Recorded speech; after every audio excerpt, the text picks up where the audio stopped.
Uma coisa que vocês vão perceber gradualmente ao longo, principalmente dos 3 primeiros capítulos, é que Paulo ele está tratando de um assunto que o foco principal é a igreja, a formação da igreja através da graça, a salvação através da graça, mas ele sempre está voltando um pouquinho em algum assunto anterior, mesmo que ele mude um pouquinho a cara, mesmo que ele mude um pouquinho o foco, mas ele sempre vai repetir alguma coisa que ele já falou anteriormente, e o próprio alguém no passado falou em latim que a repetição é a mãe da sabedoria, né?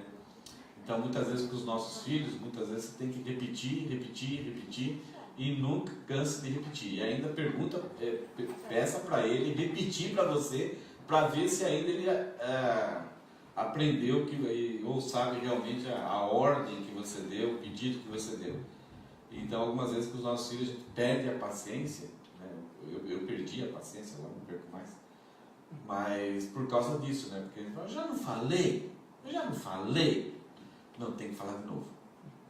Então Paulo, nessa questão, várias vezes ele vai mencionar algum ponto anterior e vai acrescentar ou dar um foco anterior. E muitas vezes ele vai usar essa ideia assim, lembrai-vos. São coisas que a gente não pode esquecer, que são importantes para a nossa saúde espiritual. Um dos filmes que eu gostei na época, que foi um avesso ao conto de fada, esse filme aconteceu por causa, com o propósito assim, de brincar com os contos de fada, né? Aqueles filmes assim como que era? A Cinderela e os 7 Anões. Não é Cinderela. Cinderela e os 7 Anões, aí agora mudou, bagunçou tudo. A Branca de Neve e os 7 Anões, né? Cinderela, que era todo aquele negócio romantizado e tal. E aí veio um filme de um pessoal brincando, mas assim, meio assim, tirando saco, um personagem assim totalmente estranho, avesso àquele príncipe encantado, que foi o Shrek, né? Shrek e a sua querida Fiona. Shrek, eu me identifico muito com ele, né? Ele tem um perfil assim bem semelhante ao meu, além da beleza dele. Mas Shrek sai atrás, ele vai para um reino, e esse reino era o Far, Far Away. Isso é tão longe. E ele chega lá, né? Então os dois filmes são caracterizados por causa disso, mas essa expressão Far, Far Away. A Edneia, acho que ela não está nessa fase ainda, nem o Rogério está nessa fase, mas o Silvio já passou por isso, o Elisandro está mais ou menos nessa fase ainda, já acho que os dois maiores. Mas quando você vai fazer uma viagem com as crianças, fala, nós vamos para tal lugar, vamos para a neve, vamos para Shirahama. A pergunta deles do longo do caminho qual que é? Está longe? Já chegou? Por que está demorando tanto? Você quer pegar assim pelo colarinho e falar, sai, fica aí, vai embora. Que é uma pergunta e ainda você responde, mas por que, pai? Por que, mãe? E aí a coisa vai embora. Mas uma das coisas que Paulo faz aqui nesses 3 versículos que a gente vai mencionar hoje, ele vai citar uma situação anterior à obra de Cristo. Como nós estávamos nessa obra de Cristo, antes da obra de Cristo. E o que Cristo fez em nosso favor. O texto, vocês vão perceber que tem relação àquilo que Cristo fez. Isto é, até aquele momento da redenção consumada em Jesus, mas também ela tem uma aplicação à nossa história pessoal, o que éramos antes de ter conhecido a verdade, conhecido a Cristo pessoalmente, o que acontecia conosco, como ele estava. E uma das coisas que Paulo vai mencionar aqui, que é que nós, até o momento da cruz, os gentios, aqueles que não são judeus, estávamos far, far away. Tão longe. Distante. Alheios. Ou alienados. Então a frase de hoje, para resumir o texto, os 3 versículos que a gente vai trabalhar, é lembre-se sempre. Nunca esqueça isso. Algumas vezes a gente tem um problema sério e a gente sofre tal ali, e a gente pensava que estava organizando a nossa vida, que a nossa vida estava organizada, que tudo estava sob controle, e a gente foi levando, e daqui a pouco acontece um problema, a gente descobre o enrosco que a gente estava, e a gente resolve o problema. Alguém ajuda a gente a resolver o problema, alguém nos socorre. Então a gente aí organiza, corrige, paga talvez um preço caro por aquilo, temos um prejuízo muito grande talvez, temos que praticar uma reconciliação, acertar todos os detalhes, e aí a gente começa de novo. Agora já um pouco, com alguns curativos, algumas cicatrizes, algumas dores de cabeça, algumas coisas que não saem da nossa memória, mas a gente segue em frente. O grande problema, quando a gente passa por essas dificuldades, é que algumas vezes nós não fomos tão responsáveis por tudo aquilo que aconteceu. A gente nem imaginava, talvez, que alguém poderia fazer aquilo que fez com a gente. Ou que aquele acidente, ou aquela tragédia, estava tudo sob controle, tudo, você fez cacunim de tudo, conferia, estava organizando. Mas acontece, essas coisas acontecem na nossa vida. Só que a partir desse momento, algumas vezes, nós falamos, puxa, escapei, eu sou bom mesmo. E aí esquecemos e vamos em frente tocando flauta. Tranquilos, como se nada tivesse acontecendo e até se orgulhando de como que eu fui capaz de sair de uma encrenca pesada. Eu sou bom mesmo. Mas alguns que são sábios, eles, mesmo que eles não foram responsáveis, eles fazem uma avaliação de todas as coisas e ficam prudentes.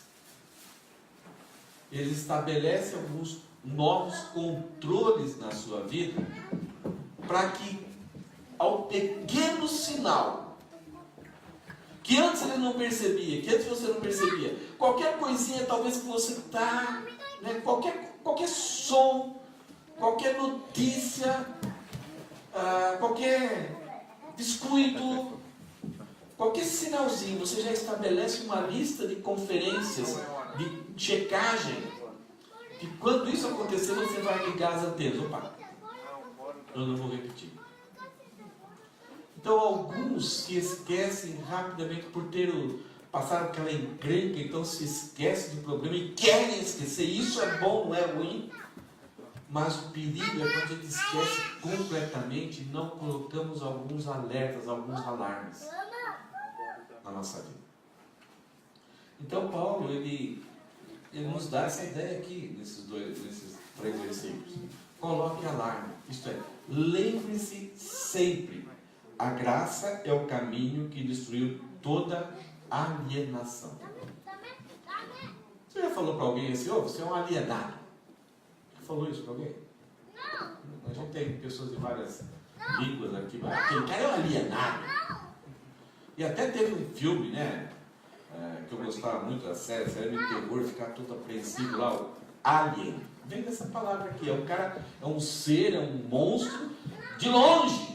Ele entrou ali e tomou posse dos corpos das pessoas e chegou a destruir, a matar várias pessoas dentro da nave espacial. Isso ele não pertence, ele é totalmente distante, alienado.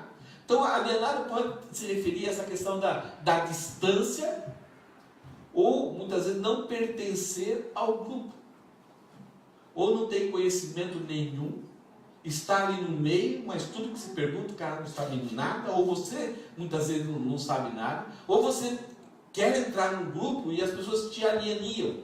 Não sei se existe essa palavra. Mas te colocam sempre para fora, nunca dão notícias, não faz você saber de nada, eles te desprezam, fazem um gemer com você, não deixam você ser introduzido, você não pertence. E tem o alienado, que é a questão do conhecimento, Você vai para uma escola, mas a pessoa nunca tem interesse nenhum, ele quer permanecer sempre ignorante. Então ele nunca vai ter notícias de nada. Algumas vezes, essa sensação pode acontecer até entre casais, entre pais e filhos. Tem pais que são alienados dos filhos, não sabem nada do que acontece com o filho, não tem interesse nenhum. Tem filhos que são alienados da sua família, está interessado em nada que acontece com o pai, com a mãe, quais os planos da família, quais os programas da família. Ele vive alheio. Você dá uma notícia, não sabia. Tem casais que são alienados um com o outro, e muitas vezes andando de mãos dadas, ou dormindo junto, tendo um relacionamento físico, mas de mente e de coração e de espírito, estão distantes, estão longe, um não quer saber do outro, só quer talvez suprir uma necessidade e pagar as contas, e algumas vezes o marido está totalmente alienado do que acontece com a sua família, com a sua esposa, com as contas da casa, e algumas vezes a esposa está totalmente alienada do que acontece com o marido. O marido não consegue expressar as suas dificuldades, os seus sentimentos, é a mesma coisa da esposa. Então, mesmo estando juntos ali pertinhos, vivemos muitas vezes como aliens. E Paulo vai mostrar aqui que a graça é o caminho que destruiu toda a nossa alienação, a principal alienação que a gente tinha. E ele vai colocar como isso acontecia. Paulo vai estar começando aqui um trabalho de mostrar a nossa posição como não-judeus diante de Deus. Veja aqui que Paulo fala no versículo 11. Paulo fala que, em primeiro lugar, nós como gentios, aqueles que não somos judeus, nós estávamos alienados de Israel. Tanto faz, eles moram lá, eu não estou nem aí, o problema é deles. Só que tem um processo aí que, muitas vezes, nós como crentes hoje, a gente não tem interesse nenhum em saber qual é o plano passado de Deus, como que Deus começou a história, como que é o programa de Deus, e não temos interesse, e continuamos sendo alienados. Então, quando Paulo fala isso para os cristãos, ele está dando um alerta. Quando Paulo fala isso, está na nossa Bíblia hoje, quando ele fala, ele está querendo que a gente tenha um alerta. Qual é o processo, qual é o programa, como que Deus estabeleceu o seu propósito eterno, como que ele começou a trabalhar com Abraão, Isaac, Jacó, José, o Egito com Moisés, com Josué, com os juízes, com o rei Davi, com o rei Saul, Davi, Salomão, com os reis dos dois reinos depois, e até chegar a Jesus. Como foi todo esse processo? Como que Deus agiu? Em 2 Coríntios, Paulo fala que todas as coisas que foram escritas no passado foi para nosso ensino, foi para nosso aprendizado. E eu não posso me tornar um alienado disso, porque daí eu não vou entender Deus. E Paulo fala que nós, como gentios, nós éramos alienados de Israel. Não somente em matéria de conhecimento, mas em matéria de convivência, de pertencer a eles. Então veja o versículo, as primeiras palavras de Paulo. Não esqueçam. Então é algo que a gente precisa aprender e não esquecer. Não é só aprender para fazer uma prova, mas é que não esquecer vai fazer com que a gente viva de uma forma prudente, sábia, com sucesso. Veja o que ele fala. Não esqueçam que vocês, gentios, eram chamados de incircuncidados pelos judeus que se orgulhavam da circuncisão, embora ela fosse apenas um ritual exterior e humano. Que coisa estranha. Se acontecia alguma coisa ruim com você, você gosta de se lembrar? Se no trabalho alguém sempre desprezava você, colocava você em segundo plano, apelidou você com um apelido muito forte, você não vê a hora de sair daquela situação e esquecer. E Paulo faz o contrário aqui, não esqueçam. Não esqueçam que vocês, gentios, eram chamados pelos judeus como incircuncisos. Acho que todos vocês sabem o que é a circuncisão. Deus fez um pacto com Abraão, e já com Abraão, Deus exigiu que os descendentes de Abraão fossem circuncidados ao 8º dia. Os meninos. E como o pacto começou naquele momento, Abraão e seus servos foram circuncidados já em vida adulta. Sofreram muito. Ao 8º dia, um menino, ele ainda não sente a dor, mas não é tão problemático como um adulto, a questão da recuperação. E ao 8º dia é o melhor dia para a cicatrização, para a coagulação em toda a sua história, em toda a sua vida. Então Deus, como sábio, fez isso aí. Deus colocou ali como um pacto. Então todo aquele que nascesse descendente de Abraão, de Isaac, de Jacó, deveria então praticar, esse menino devia ser circuncidado como sinal da aliança. E quando Moisés, e Deus daí estabeleceu como lei através de Moisés, e a sua esposa Zípora não queria, e Moisés cedeu a Zípora. E Deus veio e começou a brigar com Moisés, até que Zípora então aceita o processo e ainda acha que Moisés é um homem de sangue. Deus levou muito a sério isso, como sinal da aliança. Não trazia nada de espiritualidade, nenhuma energia cósmica vinha sobre as pessoas, mas a desobediência trazia consequências sérias. Agora, existia consequências físicas, biológicas, de purificação. Um homem circuncidado traria menos problemas para a sua saúde e para a saúde da sua esposa. Todos os povos que circuncidam, os índices de câncer no útero são baixíssimos. E além dos problemas de saúde desses homens. Então tinha um benefício, assim, principalmente vivendo naquelas regiões ali. Mas a circuncisão era um símbolo de que aquele povo descendente de Abraão tinha uma aliança com um Deus verdadeiro, o único Deus, e isso era um pacto que traria um relacionamento íntimo, em que Deus escolheu a nação de Israel, não por causa dos olhos verdes dele, mas Deus elegeu a nação de Israel para ser o seu filho adotivo, e delegou para ele a responsabilidade para a nação de Israel, para proclamar as virtudes de Deus para as outras nações. E com isso Israel teria vários privilégios que a gente vai ver daqui a pouco, mas eles então seriam o povo da circuncisão. Muitos privilégios. Todo privilégio exige responsabilidade. Então é por isso que muitas vezes os outros povos faziam coisas absurdas, e Deus não punia esses povos, mas se a nação de Israel fizesse uma coisinha que estivesse na lei, já decretada, Deus disciplinava. Porque havia um pacto de obediência, de bênção, deles serem diferentes, serem protegidos, receberem muitas bênçãos da revelação divina. Não é porque eles eram especiais, se tornaram especial porque Deus os escolheu, Deus os elegeu, e eles toparam essa eleição. Com isso foram beneficiados. E ao serem beneficiados, o judeu se orgulhou disso. Então ele acabou olhando para todos os povos e chamando de incircuncisos. Entre as palavras, são as pessoas impuras.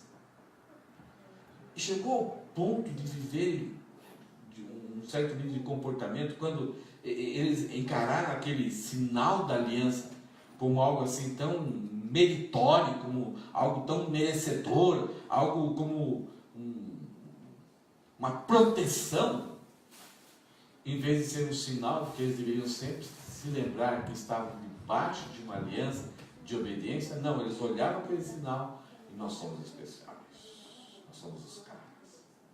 E desprezaram todos os povos de uma tal forma que eles não pisavam na sombra de um gentil, porque achavam que isso contaminava. Até no templo havia áreas que, se o gentil pisasse ali, ultrapassasse aqueles lugares, o próprio gentil seria responsável pela sua própria morte. Eles matariam. O Império Romano respeitava isso. Nenhuma pessoa podia invadir. E Paulo fala, olha, vocês eram alienados da nação de Israel. Vocês não pertenciam. Para uma pessoa, então, querer pertencer à nação de Israel, não tinha jeito, não era só circuncidar. Ele tinha que se circuncidar, seguir as leis, as vestes, participar de tudo, e ainda assim, por não ser descendente de Abraão, ele curtiria os benefícios da aliança, das bênçãos, da sabedoria, da revelação de Deus, mas ele simplesmente poderia chegar ao ponto de ser chamado um prosélito, isto é, um seguidor, aquele que gostou da aliança, gostou do povo de Israel, mas ele nunca entraria. Paulo fala, nós, no passado, nós éramos tidos como incircuncisos. Nós não tínhamos nada a ver com o povo, com o Filho de Deus que Deus escolheu. Nós éramos alienados, nós éramos distanciados, mesmo que estivéssemos juntinhos dele. Versículo 12. Além de ser alienados de Israel, do povo que Deus escolheu como instrumento, Paulo fala que nós, como gentios, éramos alienados de Deus. Como assim? Veja o que Paulo fala. Naquele tempo, isto é, ou antes da morte de Jesus, da obra de Jesus, ou antes da nossa conversão, para talvez a morte de Cristo seja mais referente aqui, naquele tempo vocês viviam afastados de Cristo. Não tinham os privilégios do povo de Israel. Realmente, não eram alienados de Israel. E não conheciam as promessas da aliança. Até hoje, nós até como crentes não conhecemos isso. E isso faz uma grande diferença. Nós não entendemos o que Deus prometeu ao longo do tempo. Nós queremos que Deus prometa algumas coisas, mas não sabemos o que Deus prometeu. Qual é o plano eterno de Deus? Nós vivíamos no mundo sem Deus e sem esperança. Gente, quando a gente olha aqui, inclusive essa ideia que viviam no mundo sem Deus, a palavra aqui, vivíamos no mundo como ateus, isto é, sem Deus. Como assim? É raro você encontrar alguém ateu, sem Deus. É raro. Quando você encontra, verdade, mas aqui Paulo está falando, quem não tem uma relação experimental com o Deus verdadeiro, por mais que seja religioso, por mais que creia na sua religião, no seu processo religioso, no seu sistema religioso, é um sem Deus. Por quê? Porque todas essas religiosidades, todos os outros deuses são o quê? Falsos.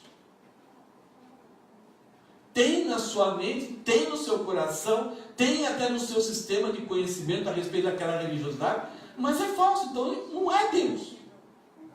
É o criado, é o elaborado. Então estamos sem Deus. Nós tínhamos o nosso sistema, nós inventamos coisas inúteis, fábulas.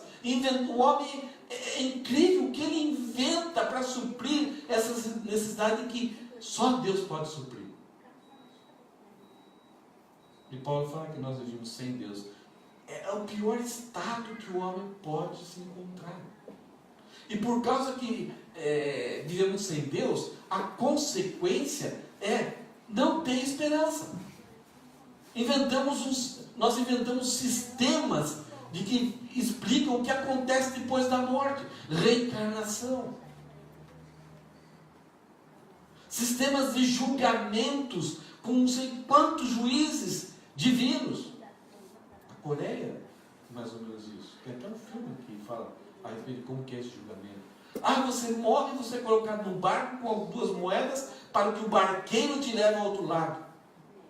Quando você morrer, se você devotou a sua vida ao seu Deus, então você vai passar por uma lâmina de espada, por um abismo. E se você conseguir passar por essa ponte do fio de uma espada, então você será considerado justo do outro lado. Você tem que ser pendurado em alguns lugares e aí ficar purgando os seus pecados. E talvez alguém que teve uma vida muito melhor aqui possa ajudar você a passar para o outro lado e aí tem uma vida. Ou, de repente, não existe nada depois. Ele vive sem esperança, sem ter certeza. Então é fácil viver. É fácil viver desse jeito. Talvez seja assim, talvez seja daquele jeito. Mas quando vai chegando perto da morte, o desespero acontece. Quando a gente percebe que a espada está chegando, a idade está chegando, o que será que existe? Como que é? Então, no coração do homem está gravado a ideia de que nós vamos prestar contas. E Paulo fala, como vivemos sem Deus, não existe esperança, que eu não sei. Eu não sei como resolver o meu problema. Eu não sei o que vai existir. A ideia de sem esperança aqui não é porque muitas pessoas têm esperança. Eu tenho esperança que... Mas é algo que você bolou, é um pensamento positivo, você fica todo dia lá, tomara que aconteça isso, vai acontecer comigo, vai acontecer, eu vou emagrecer. Isso não é esperança. Esperança bíblica é aquilo que foi garantido, que você não consegue ainda compreender, mas porque um Deus verdadeiro que provou que ele existe em toda a história, disse que vai acontecer aquilo. Então você deposita não no fato a sua confiança, mas você deposita no caráter de quem falou. Então você tem esperança por causa de quem falou. Então, olha que tristeza, nós éramos alienados da nação de Israel, nós éramos alienados de Deus. Em outras palavras, tudo aqui, nós não tínhamos os privilégios. Que privilégios? De receber a vontade de Deus, de receber as revelações de Deus, como seriam os impérios que governariam o mundo, como Daniel revelou. Como que Deus levaria os descendentes de Abraão para o Egito e depois de 400 anos traria de volta. Como Deus daria um rei segundo o coração. Eles recebiam de forma avançada. A nação de Israel tinha o privilégio de saber até antes do que ia acontecer, até não imaginavam. E com isso acontecer, eles recebiam essa informação. Miqueias falou que uma virgem dará à luz. A própria Maria tem dificuldade em entender isso. Uma informação avançada, complicada, difícil de entender, mas eles tinham esses privilégios.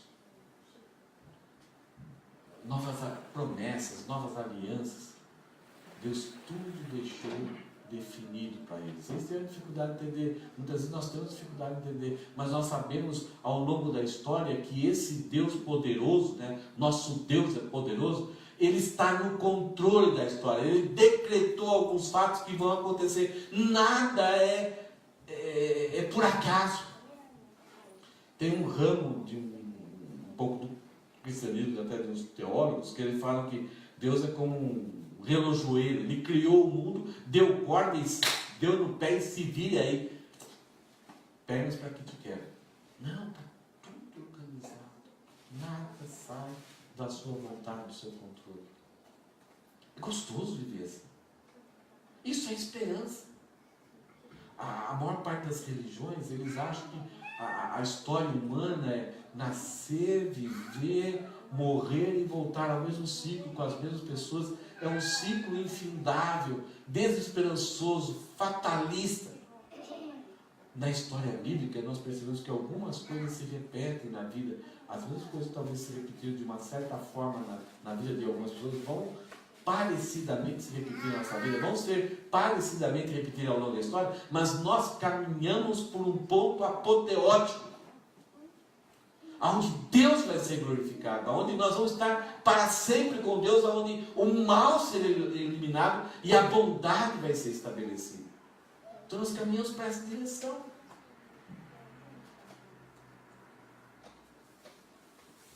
Veja os privilégios que a nação de Israel tinha. Paulo, em Romanos 9, ele fala que eles, os israelitas, são o povo de Israel, os judeus, escolhidos para serem filhos adotivos. Eu tenho uma filha adotiva. Não foi ela que me escolheu, eu escolhi ela. Depois de, quando ela tinha, não me lembro direito, 4 anos, nós falamos para ela, ela tomou um choque assim. Mas ela percebeu que foi a nossa escolha, e ao escolher, nós escolhemos amá-la e levar ela a uma vida madura, uma vida adulta. E ela nos presenteou com 3 netinhos. Deus lhes revelou sua glória. O que se refere à glória? A bondade. A glória de Deus é a sua riqueza insuperável, é a riqueza insuperável. Nada supera a sua bondade. A nação de Israel desfrutou disso. Mesmo quando eles estavam afundados no pecado, quando eles clamavam, se arrependiam, Deus mandava um Salvador, Deus os disciplinava e trazia eles de volta e recuperava. Nunca deixou ao longo de toda a história a nação de Israel ser destruída. Alguns momentos a nação de Israel ficou por um fio para ser destruída, mas a palavra que Deus deu para Abraão, ela, por causa que foi Deus que falou, foi prevalecida. Eles viram a glória de Deus e a bondade de Deus quando tirou eles do Egito, quando preservou eles durante 40 anos no deserto. Todo dia de manhã tinha delivery, maná, um estovo à noite, ar-condicionado durante o dia, uma coluna de fogo e uma coluna de fumaça, uma nuvem que os dirigia. E parava, agora vocês ficam um tempo aqui, daqui a pouco levantava, vão para cá. Então, que coisa legal, né? Deus é o meu Senhor, Deus é o meu guia, Deus é o meu orientador. Eles tiveram esse privilégio que nenhum outro povo teve. Povos olhavam para essa nação no deserto, sendo alimentados, tocavam uma rocha, saía água. Veio codorniz, vinha o maná do céu. Imagina aquele povo no deserto, os outros povos, que inveja que eles tinham dessa nação de Israel. E eles tinham isso. Eles viram a sua glória até o ponto de Salomão se tornar um dos reis mais sábios, mais ricos daquela época. Aonde veio a Sulamita de longe, a rainha de Sabá de longe, e ficou uns dias ali com Salomão e falou assim: eu não quero mais ser rainha não, me faz uma de suas empregadas. É tão bom estar aqui. Os empregados estão alegres, contentes, a sabedoria, a alegria, ao amor por Deus. Então, o ponto auge da história de Salomão, ali na nação de Israel, e Deus revelando a sua glória, defendendo aquele povo de forma assim espetacular. Deus fez uma aliança com ele, não somente aliança, mas várias. Quando fala aliança, isto é outras alianças, é um pacto de amor.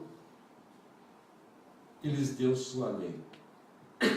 Aqui a ideia de aliança traz a ideia de que é um Deus pessoal.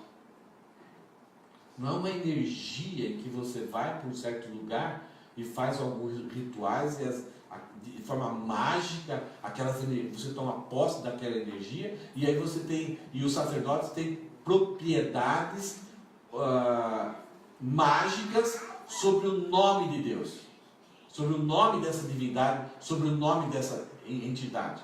É o que as outras religiões fazem. Eles descobrem quais as palavras mágicas e os processos ritualísticos para ter domínio sobre aquele poder daquela entidade. E o que Deus falou? Não tomarás o meu nome em vão. Por causa disso. O meu nome não será usado para encantamento. O meu templo não será usado para encantamento. Não tome meu nome em vão.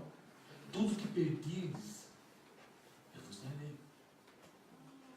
Mas também quando o culto se tornar uma coisa fria, sem valor espiritual, sem amizade, sem amor, Deus chegava: eu estou cansado de ouvir isso. Porque não havia relacionamento. Então a aliança, ela traz essa ideia. Há um relacionamento. Aqui na nossa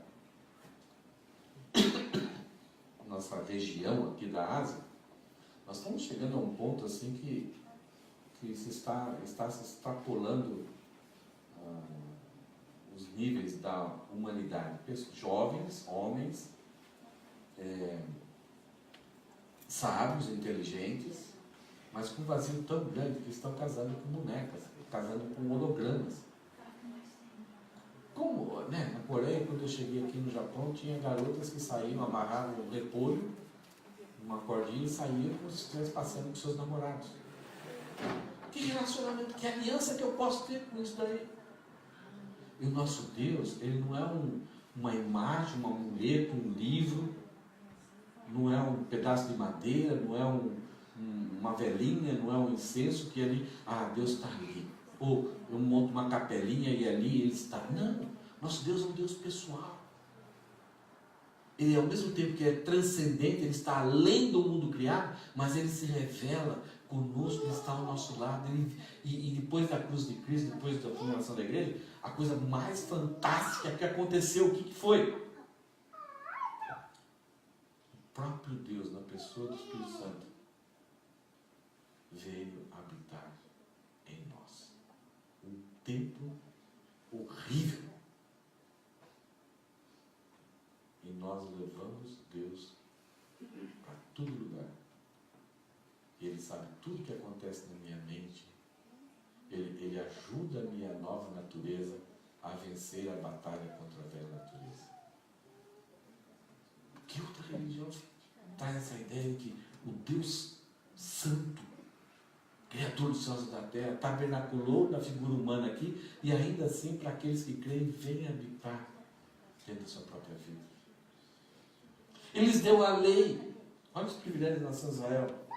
Isto é, através da lei, nós como pecadores não sabemos, o homem ao longo da história, ele ficou perdido, ele ficou sem direção, ficou cego, inútil, e o grande problema que ele sabia é que a vida era terrível, a vida era difícil e culminava com a morte.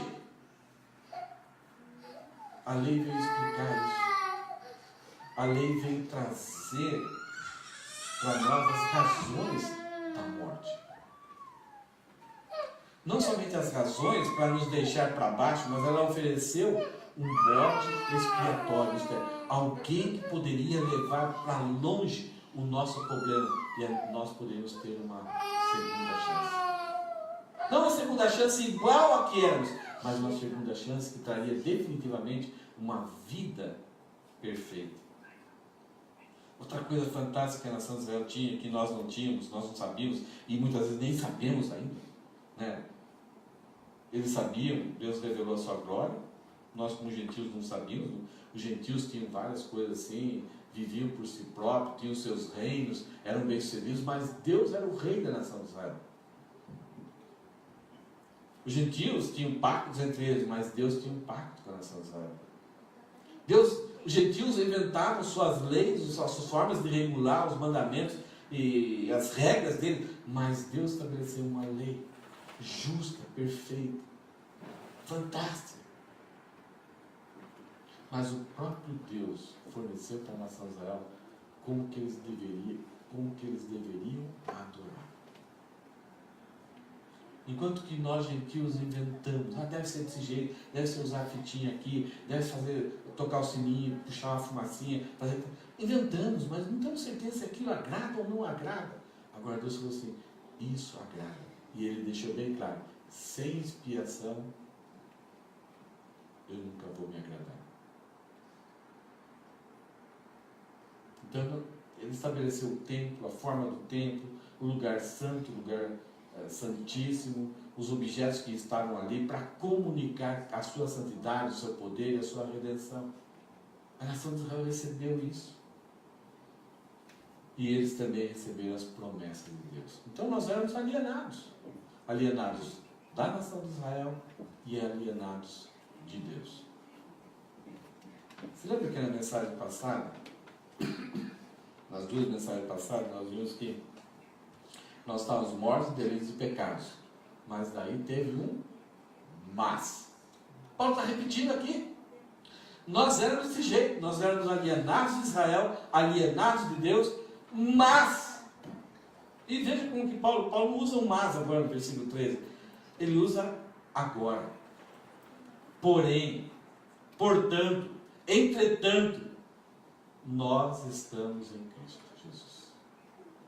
Nós estamos dentro dele e ele está dentro de nós através do Espírito Santo. Nós somos mergulhados pelo Espírito Santo dentro da igreja, do seu povo. Agora somos um só povo. Nas próximas mensagens vamos ver como que Deus fez isso. Ele está trabalhando primeiro com os gentios para daqui a pouco mostrar para os judeus que o processo total, a obra de Jesus é tão maravilhosa, tão perfeita, que tudo aquilo que havia de separação entre Deus e o homem, e especialmente entre os gentios que estavam alienados, nós estávamos alienados. Cristo acabou eliminando tudo isso através da graça. Se Ele eliminou toda alienação através da graça que nós gentios tínhamos diante de Deus, e aqui nesse nível, entre gentios e judeus, sabe que acabou também? Cenas do próximo capítulo. E daí, dentro da própria comunidade, as nossas diferenças, que são bonitas, a nossa diversidade, que é bonita, será que acabou também? Quando há atrito? Agora, porém, estão em Cristo Jesus. Antigamente, ou até o momento da consumação da obra de Cristo, ou antigamente está se referindo talvez a minha experiência com Cristo e salvação. Nós estávamos distantes de Deus. Far, far away. Tão longe. Alheios. Mesmo que estivessem bem perto. Os judeus, Paulo fala assim, a palavra, a fé, está tão pertinho de vocês, mas vocês estão far, far away. Tão longe. Porque é somente crer, mas o crer coloca a pessoa numa distância muito grande de Deus. E aí Paulo fala, mas agora, ele está falando para aqueles que creem, foram trazidos para perto dele por meio do sangue de Cristo. Você prestou atenção nessa última frase?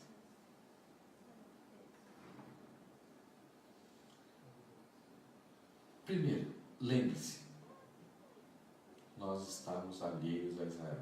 E até hoje não sabemos muita coisa que deveríamos estar sabendo. Para saber quem é Deus, qual é o plano eterno dele, por que Deus usou a nação de Israel. Nós estávamos alheios a Deus também, alienados de Deus. E agora estamos em Cristo. Estávamos distantes de Deus. Mas o que aconteceu conosco?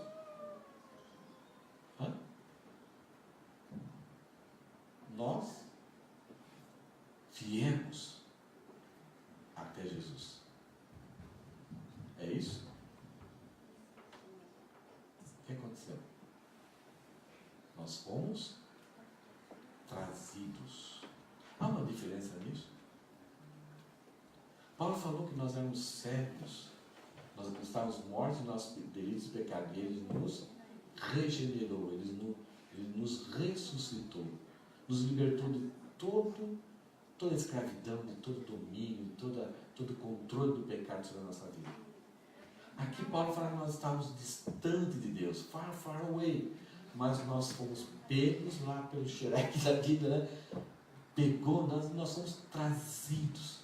Talvez no começo ainda até, não quero. Cada um de nós foi trazido de uma forma diferente, mas fomos trazidos. E na maior parte das vezes a gente pensa que é a gente que fez. A iniciativa foi nossa. Não, nós estávamos buscando um outro Deus, segundo o nosso coração. E se você tem confiança no que você crê, que a sua salvação depende dos méritos exclusivos de Jesus, não depende de você, você não foi até Deus. É Ele que te trouxe. Foi a obra maravilhosa do Espírito Santo, carregando você. Não sei como Ele fez isso, talvez cada um tenha uma experiência diferente. Situações talvez de dor. Paulo estava indo perseguir a igreja do próprio Deus. Eu não sei se ele estava montado num cavalo ou não, mas a Bíblia fala que ele caiu por terra. Ele foi trazido. Mas ele estava indo para destruir. E ele foi salvo. E os méritos, nós não fomos trazidos porque Deus chegou lá com o xereque. Fiona, né? Que bonita, uma mulher parecida comigo, verdinha igual eu. Não. Nós fomos trazidos por causa dos méritos da morte, do sacrifício de Jesus. Em Romanos, Paulo fala que Deus enviou seu Filho, o único Filho, na forma humana, como oferta de sacrifício. Então, o que Jesus Cristo veio fazer aqui na terra, não veio dar-nos um exemplo de como alguém pode agradar a Deus. Isso é válido. Tudo aquilo que você vai fazer na sua vida, pense, o que Jesus faria no meu lugar? Então, a forma com que Jesus veio e ele viveu, as decisões dele, as respostas dele, nos ajudam a gente tomar decisões boas aqui na terra. Mas Jesus veio aqui, ele provou que ele era Deus, mas ao mesmo tempo homem, e ele foi oferecido por Deus como sacrifício em nosso favor, criando então um lastro para a nossa salvação. Você sabe o que é lastro? Lastro é a quantidade de ouro que uma nação tem, e esse valor em ouro é a quantidade que eles podem imprimir moedas. É um lastro. É a segurança. Então toda segurança, todo meio para nos levar até Deus depende do sacrifício, da morte, da entrega de Jesus ali na cruz. Vamos obedecer a Ele? Vamos usar Ele como exemplo? Sim. Mas Ele não é um exemplo para eu seguir, para depois chegar diante de Deus, olha, eu fiz tudo isso aí, me dá a salvação. Não. Ele é o meio, o sangue dele é o meio para mim chegar até Deus. Nós estávamos alheios a Israel, nós estávamos alienados de Deus, e nós somos reconciliados. Vocês estão percebendo que Paulo está repetindo? Só que agora centrou um pouco mais na questão dos gentios. Porque agora, antes era só o povo de Israel que era instrumento de Deus. Agora Paulo vai estar começando a introduzir a ideia de que depois da morte de Cristo, depois da obra de Cristo, a nação de Israel vai deixar de ser um instrumento nas mãos de Deus, e o instrumento que Deus está usando já naquela época de Paulo é a igreja. E como que é essa composição da igreja? A composição da igreja é com um grupo que está totalmente alienado, mas por causa do sangue de Cristo foram trazidos. E o grupo que estava tão perto, mas por causa do sangue de Cristo, pertence à igreja. Se o judeu circuncidado rejeita a obra de Cristo, ele não está dentro da igreja também. É triste. É. Porque a palavra, o conhecimento, a forma de adorar, a lei, as promessas, foram dadas em uma criancinha judaica de 2, 3 anos, já sabe muita coisa verdadeiramente a respeito de Deus. Então é triste quando uma pessoa sabe muito e não consegue enxergar Jesus como seu Salvador e seu Redentor. O que nós vimos hoje, para lembrarmos daquilo que Paulo falou, lembre-se sempre, a graça é o caminho que destruiu toda alienação. Nós não estamos, se cremos em Cristo, não estamos mais alienados. Queria deixar essa frase aqui. Queria ler para vocês. Não ia explicar, mas acho que lendo fica melhor. Nós estamos aqui num ambiente gostoso, né? Talvez as cadeiras poderiam ser um pouco mais confortáveis, o carpete poderia ser um pouco mais novo. O ar-condicionado, tá bom, né?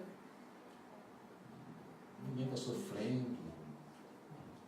Eu sei que se ficar em 3, 4 horas, a gente vai começar a ficar um pouquinho incomodado e tal. Mas estamos num ambiente muito bom. Todos nós moramos em umas casas que é confortável. Dá para a gente viver assim, tranquilo, né? No Brasil as pessoas sofrem um pouco mais desconfortável. Os nossos carros são carros bons, gostosos, independente se são velhos ou não. Ou se você não tem carro, você vive uma vida e sofre uns quarteirões aí de frio, né, Tiago? Vai ali e tal, senta aí, tá gostosinho, um trenzinho rápido, limpinho. Você não fica assustado, você anda com o celular na mão, coloca a mão. Vivemos uma vida confortável, boa, bonita. Alguns de nós talvez temos alguns problemas, de algumas contas que apareceram ao longo da história aí, que nos apertaram, então a gente fica um pouco ansioso, temeroso, mas em geral, também. Mas a gente sempre pensa em crise. Talvez alguns de vocês estão vivendo crise. Ou estão imaginando uma crise que vão ter. Talvez por causa de alguma situação, alguma neblina que vem assim, algumas luzes, e fala, vai complicar minha vida. E aí vem aquele temor. Eu gostaria de ler esse texto aqui para você. Qualquer que seja a crise que você possa imaginar, Deus nos diz, através da sua palavra, que a condição agora mesmo, nessa sala e nesse momento, é mais crítica, mais urgente e mais ameaçadora sem um Salvador do que qualquer coisa que você possa imaginar. Entendeu isso? Não existe crise mais complicada que você possa enfrentar se você agora, nesse momento, não tem um Salvador. Não tenha Jesus como seu Salvador. Porque você está alienado, afastado de Deus. Mas através da obra, através do sangue de Jesus, se você crer, Ele te traz.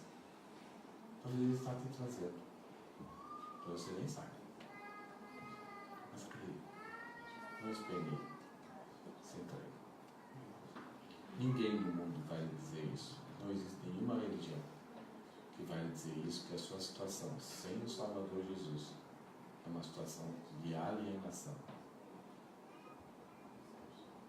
E alienação futura no inferno, sem Deus, é pior de todas as coisas que o ser humano poderá passar enquanto estiver vivendo aqui.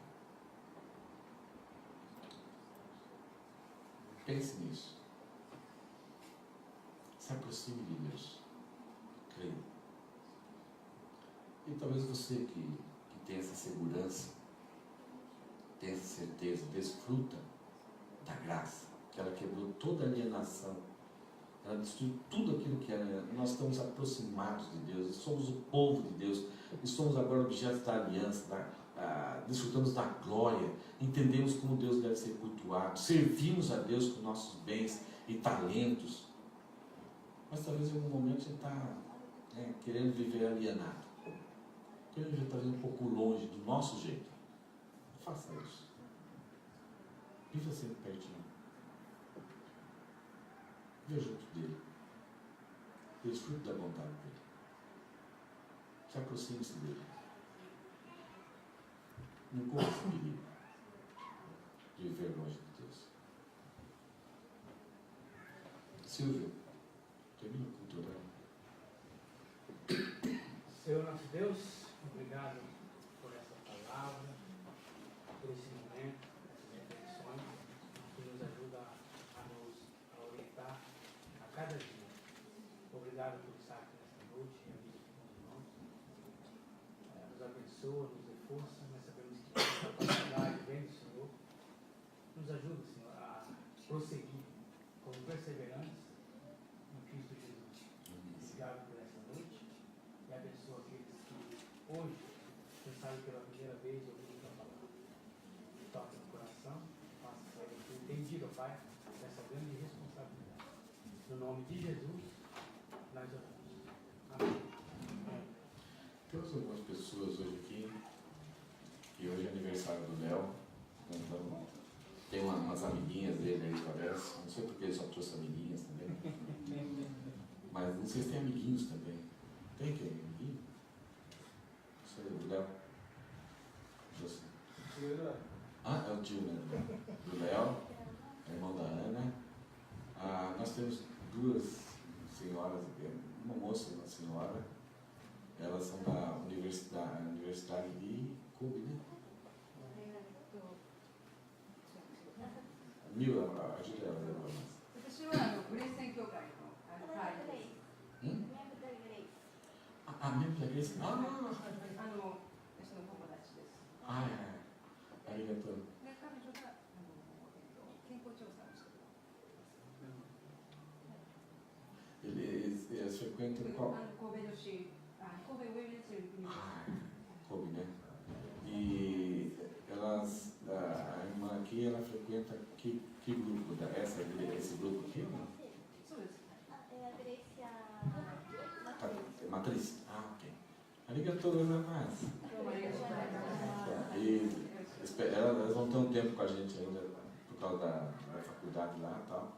Então, mostre um carinho, a alegria deles terem aqui com a gente, de ter aturado a gente aqui, né?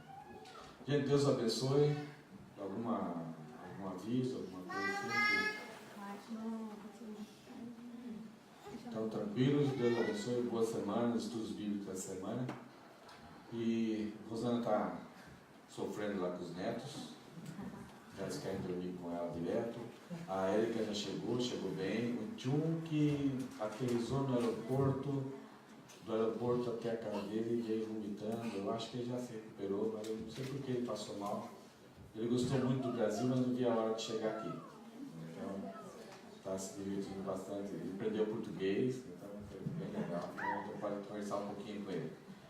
E boa semana, Deus abençoe e até domingo que vem. Amém.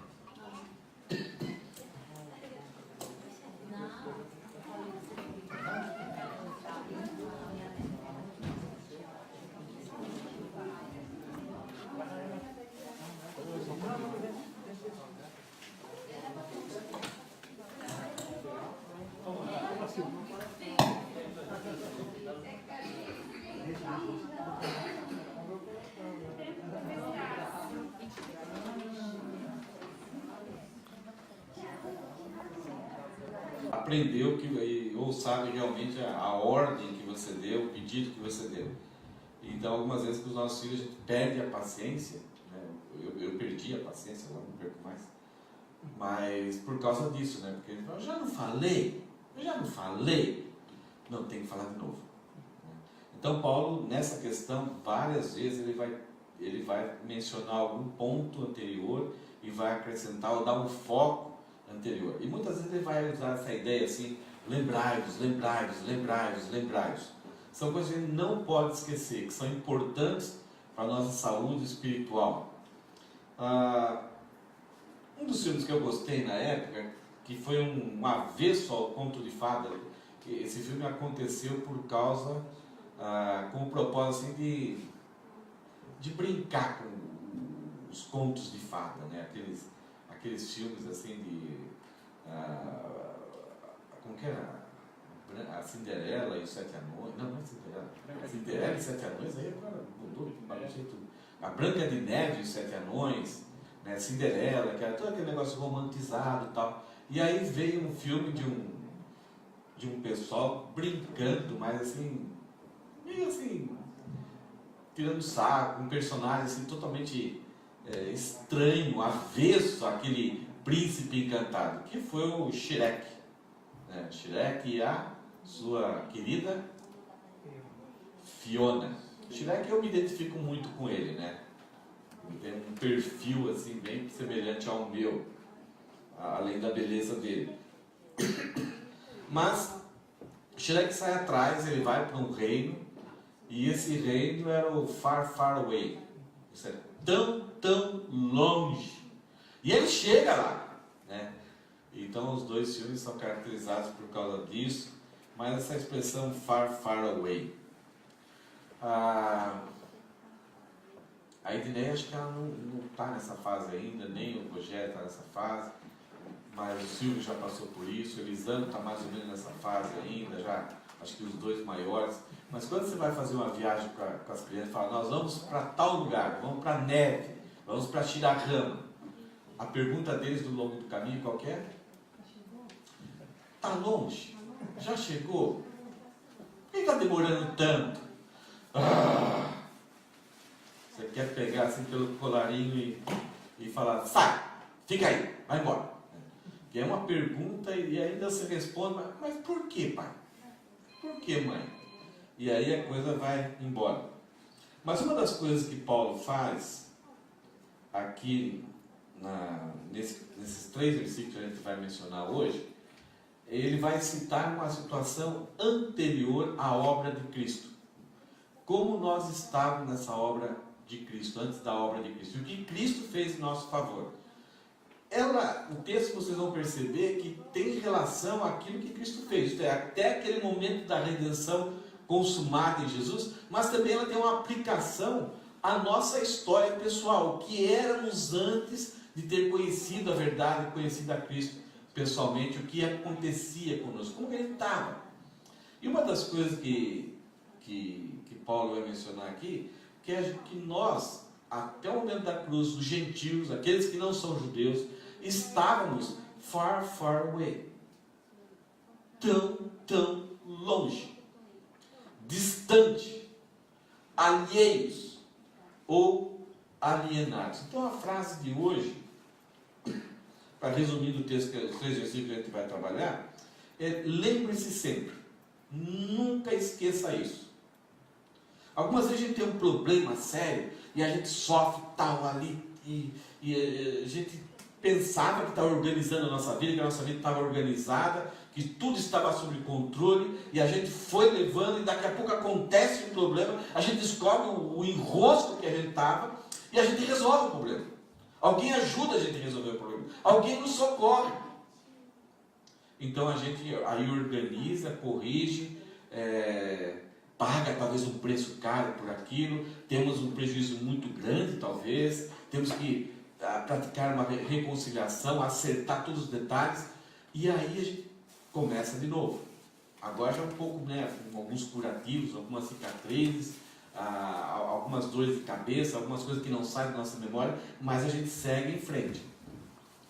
O grande problema, quando a gente passa por essas dificuldades, é que algumas vezes nós não fomos tão responsáveis por tudo aquilo que aconteceu. A gente nem imaginava, talvez, que alguém poderia fazer aquilo que fez com a gente.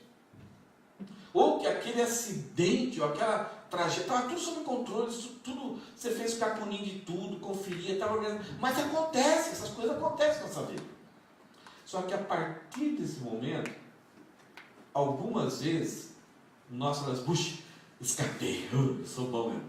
E aí esquecemos e vamos em frente tocando flauta.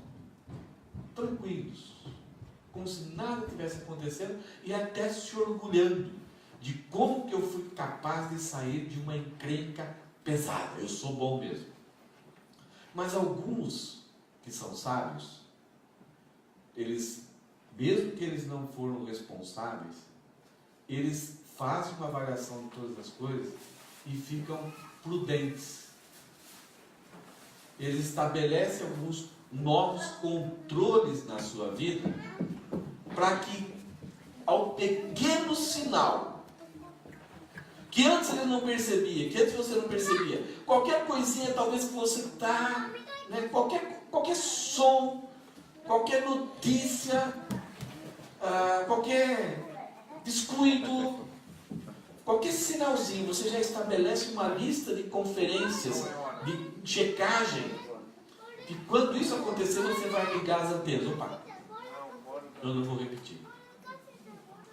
Então alguns se esquecem rapidamente por passar aquela encrenca, então se esquecem do problema e querem esquecer. Isso é bom, não é ruim, mas o perigo é quando a gente esquece completamente e não colocamos alguns alertas, alguns alarmes na nossa vida. Então Paulo, ele nos dá essa ideia aqui, nesses 3 versículos. Coloque alarme, isto é, lembre-se sempre. A graça é o caminho que destruiu toda alienação. Você já falou para alguém assim, você é um alienado? Já falou isso para alguém? Não. A gente tem pessoas de várias línguas aqui, mas aquele cara é um alienado. E até teve um filme, que eu gostava muito da série de terror, ficar todo apreensivo lá, o Alien. Vem dessa palavra aqui, é um ser, é um monstro, de longe. Ele entrou ali e tomou posse dos corpos das pessoas e chegou a matar várias pessoas dentro da nave espacial. Isso ele não pertence, ele é totalmente distante, alienado. Então, alienado pode se referir a essa questão da distância, ou muitas vezes não pertencer ao grupo, ou não tem conhecimento nenhum, está ali no meio, mas tudo que se pergunta, o cara não sabe nada, ou você muitas vezes não sabe nada, ou você quer entrar num grupo e as pessoas te alienam, não sei se existe essa palavra, mas te colocam sempre para fora, nunca dão notícias, não faz você saber de nada, eles te desprezam. fazem gemer com você, não deixam você ser introduzido, você não pertence. E tem o alienado, que é a questão do conhecimento, né? Você vai para uma escola, mas a pessoa nunca tem interesse nenhum, ele quer permanecer sempre ignorante. Então ele nunca vai ter notícias de nada. Algumas vezes, essa sensação pode acontecer até entre casais, entre pais e filhos. Tem pais que são alienados dos filhos, não sabem nada do que acontece com o filho, não tem interesse nenhum. Tem filhos que são alienados da sua família, não está interessado em nada que acontece com o pai, com a mãe, quais os planos da família, quais os programas da família. Ele vive alheio. Você dá uma notícia, não sabia.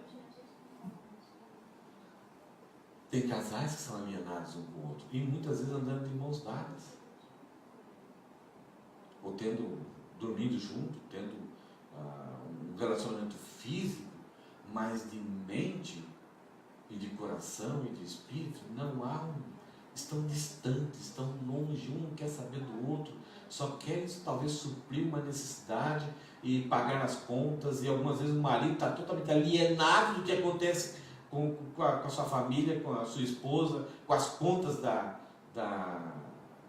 casa, e algumas vezes a esposa está totalmente alienada do que acontece com o marido. O marido não consegue expressar as suas dificuldades, os seus sentimentos, é a mesma coisa da esposa. Então, mesmo estando juntos ali pertinhos, vivemos muitas vezes como aliens. E Paulo vai mostrar aqui que a graça é o caminho que destrui toda a nossa alienação, a principal alienação que a gente tinha.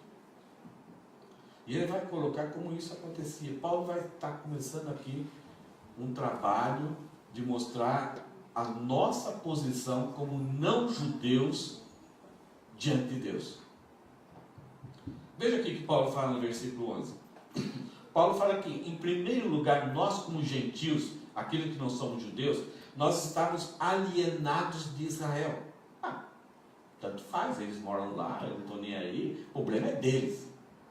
Só que tem um processo aí que, muitas vezes, nós como crentes hoje, a gente não tem interesse nenhum em saber qual é o plano passado de Deus, como que Deus começou a história, como que é o programa de Deus, e não temos interesse, e continuamos sendo alienados.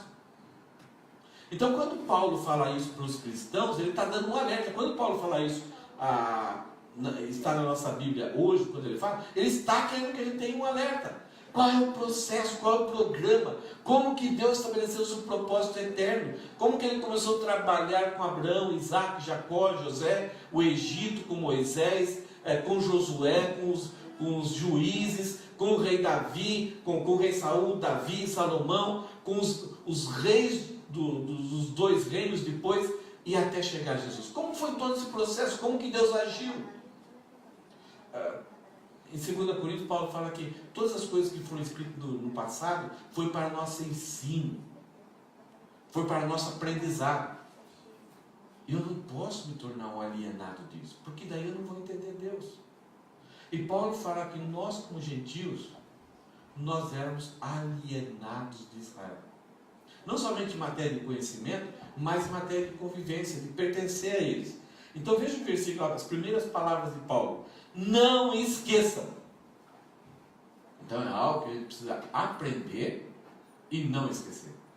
Não é só aprender para fazer uma prova, mas é que não esquecer vai fazer com que a gente viva de uma forma prudente, sábia, com sucesso. Veja o que ele fala. Não esqueçam que vocês, gentios, eram chamados de incircuncidados pelos judeus que se orgulhavam da circuncisão, embora ela fosse apenas um ritual exterior e humano.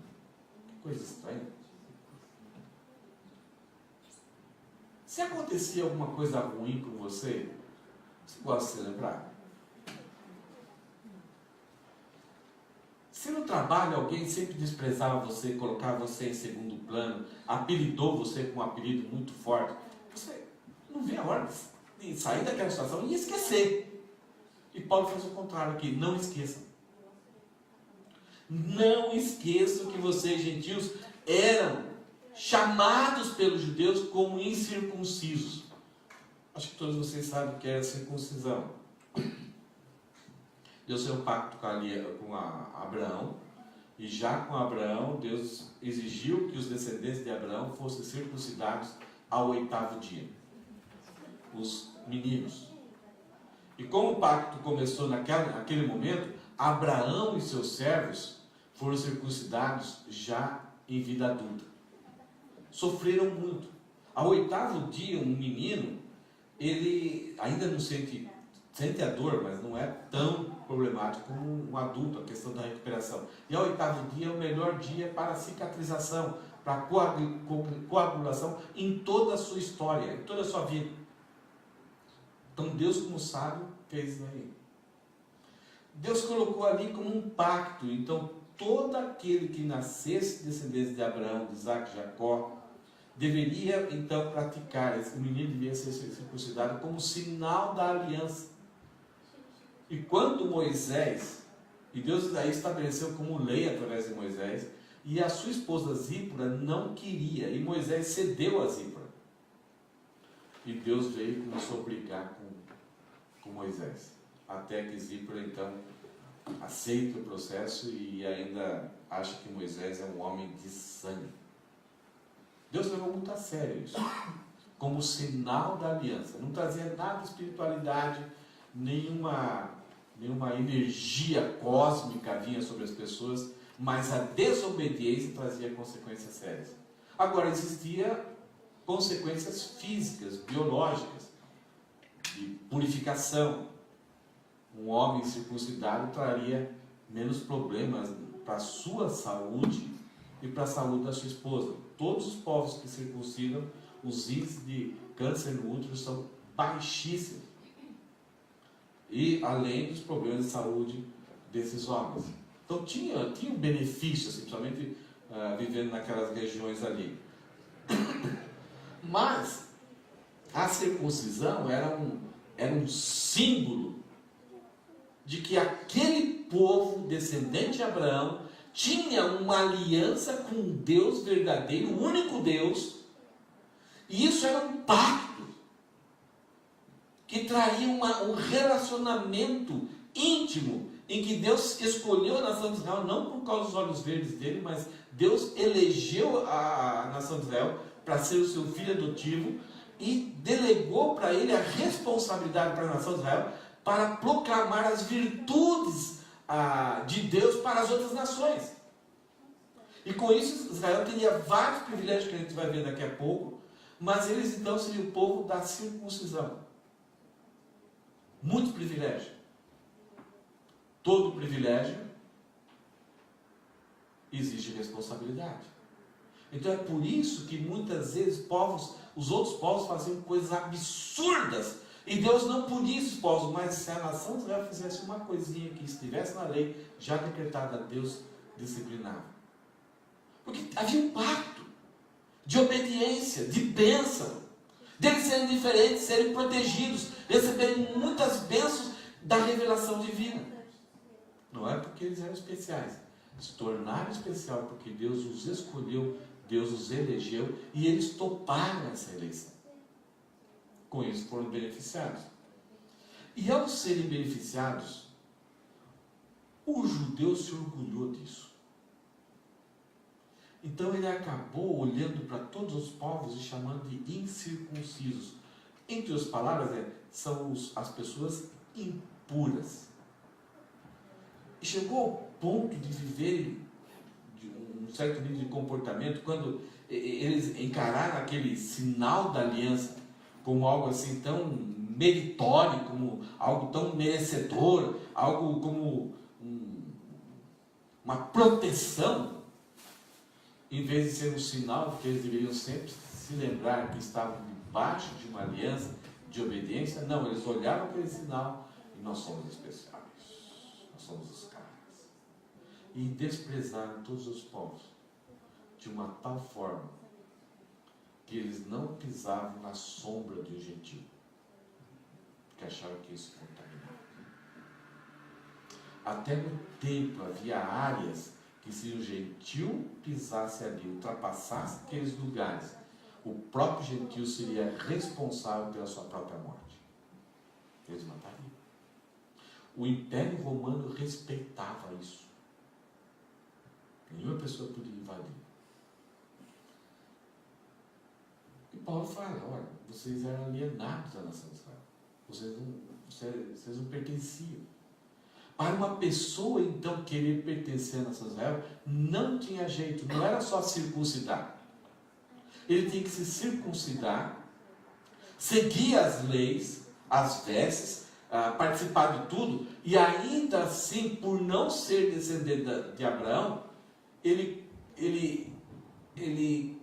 curtiria os benefícios da aliança, das bênçãos, da sabedoria, da revelação de Deus, mas ele simplesmente poderia chegar ao ponto de ser chamado um prosélito, isso é, um seguidor, aquele que gostou da aliança, gostou do povo de Israel, mas ele nunca entraria. Paulo fala, nós, no passado, nós éramos tidos como incircuncisos. Nós não tínhamos nada a ver com o povo, com o Filho de Deus que Deus escolheu.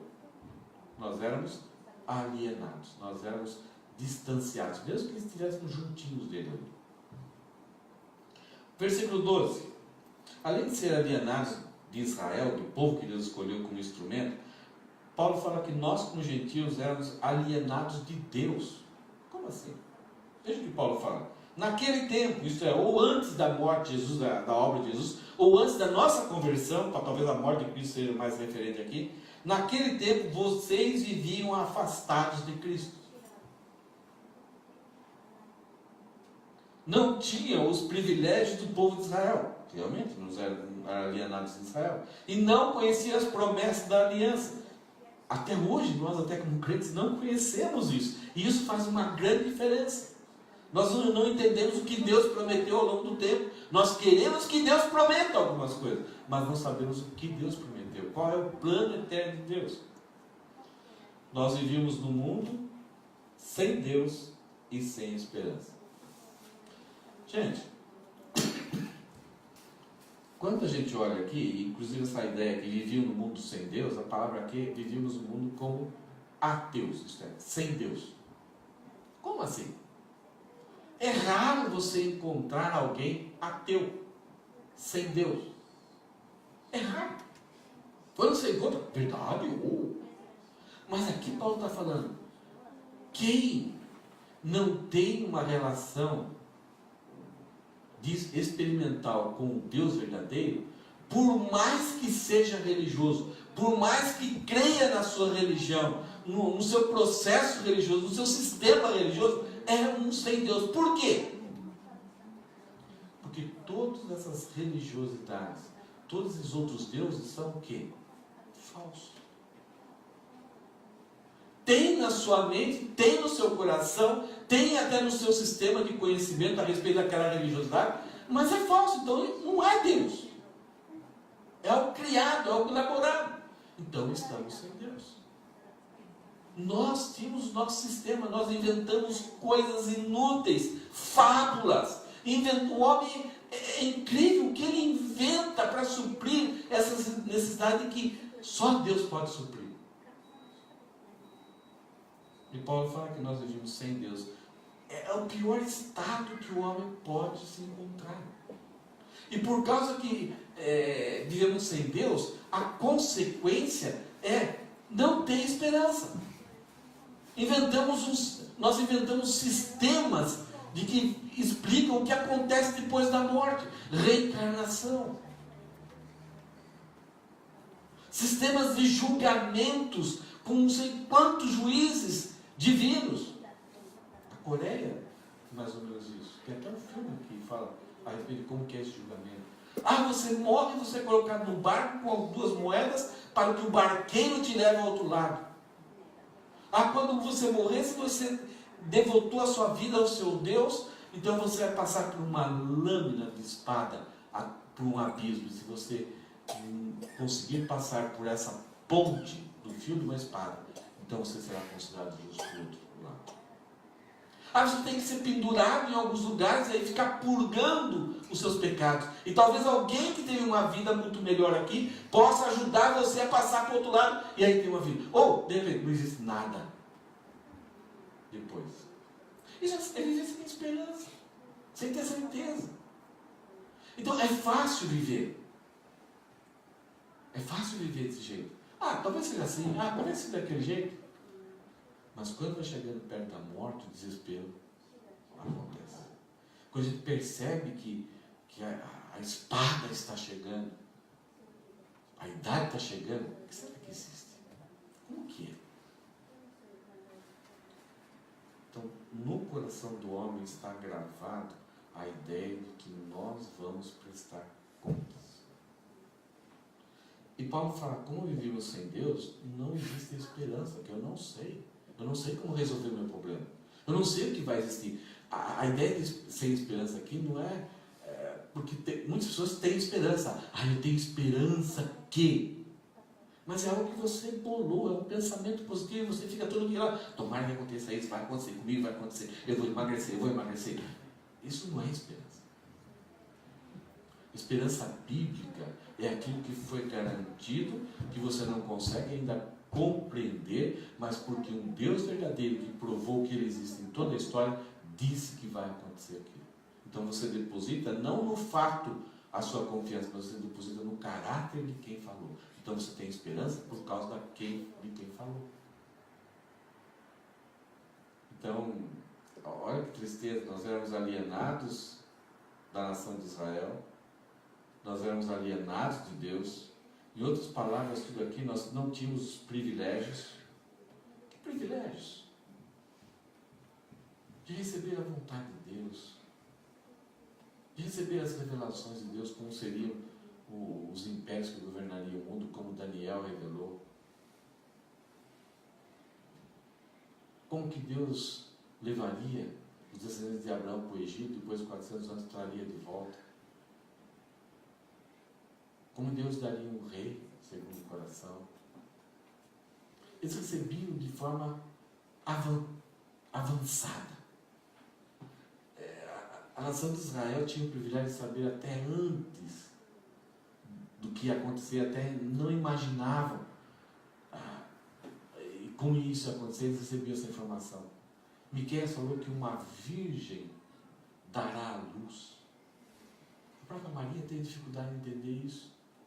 Uma informação avançada, complicada, difícil de entender, mas eles tinham esses privilégios.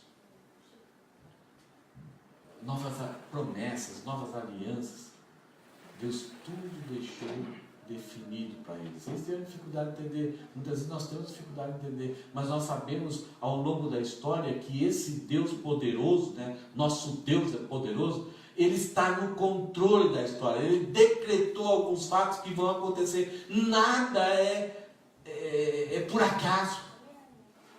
Tem um ramo de um pouco do cristianismo, até dos teólogos, que eles falam que Deus é como um relojoeiro. Ele criou o mundo, deu corda e deu no pé e se vira aí. Pernas para que tu quer. Não, está tudo organizado. Nada sai da sua vontade, do seu controle. É gostoso viver assim. Isso é esperança.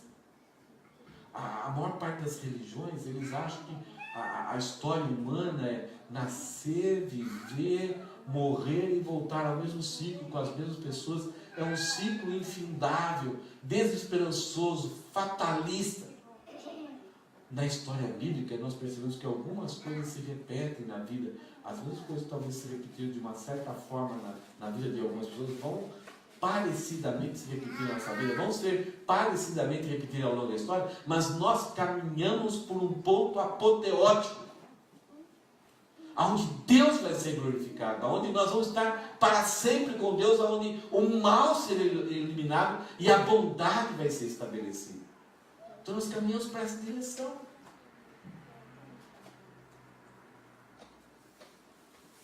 Veja os privilégios que a nação de Israel tinha. Paulo, em Romanos 9, ele fala que eles, os israelitas, são o povo de Israel, os judeus, escolhidos para serem filhos adotivos. Eu tenho uma filha adotiva.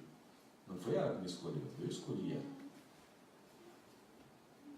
Depois de, quando ela tinha, não me lembro direito, 4 anos, nós falamos para ela, ela tomou um choque, assim.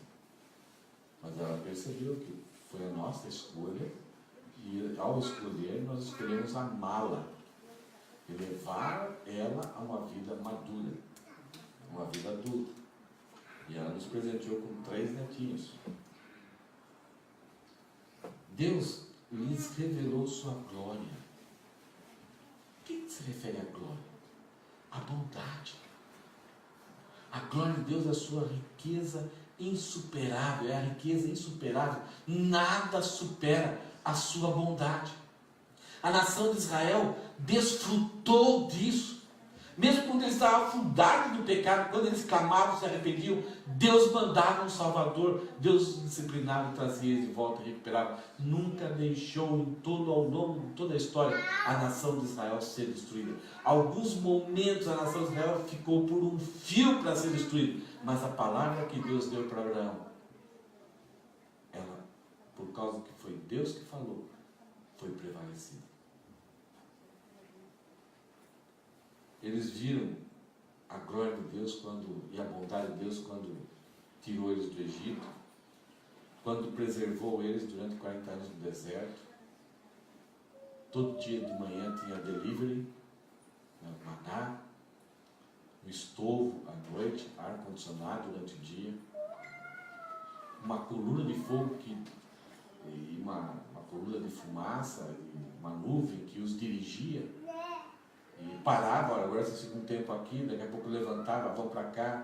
Então, que coisa legal, né? Deus é o meu Senhor, Deus é o meu guia, Deus é o meu orientador. E eles tiveram esse privilégio que nenhum outro povo teve.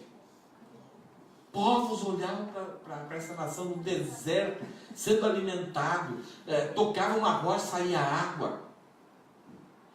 Veio codorniz, via o maná do céu. Imagina aquele povo no deserto, os outros povos, que inveja que eles tinham dessa nação de Israel. E eles tinham isso. Eles viram a sua glória até o ponto de Salomão se tornar um dos reis mais sábios, mais ricos daquela época. Aonde veio a Sulamita de longe, a rainha de Sabá de longe, e ficou uns dias ali com Salomão e falou assim: eu não quero mais ser rainha não, me faz uma de suas empregadas. É tão bom estar aqui.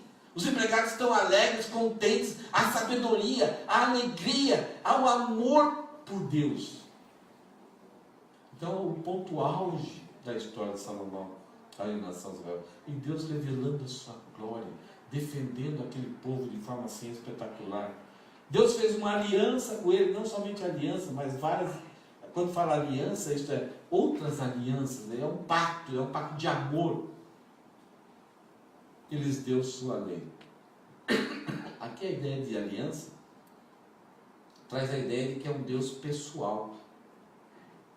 Não é uma energia em que você vai para um certo lugar e faz alguns rituais e de forma mágica, você toma posse daquela energia, e aí e os sacerdotes têm propriedades mágicas sobre o nome de Deus, sobre o nome dessa divindade, sobre o nome dessa entidade. É o que as outras religiões fazem. Eles descobrem quais as palavras mágicas e os processos ritualísticos para ter domínio sobre aquele poder daquela entidade. E o que Deus falou? Não tomarás o meu nome em vão. Por causa disso. O meu nome não será usado para encantamento. O meu templo não será usado para encantamento. Não tome meu nome em vão. Tudo que perdirdes, eu vos darei. Mas também, quando o culto se tornar uma coisa fria, sem valor espiritual, sem amizade, sem amor, Deus chegava: eu estou cansado de ouvir isso.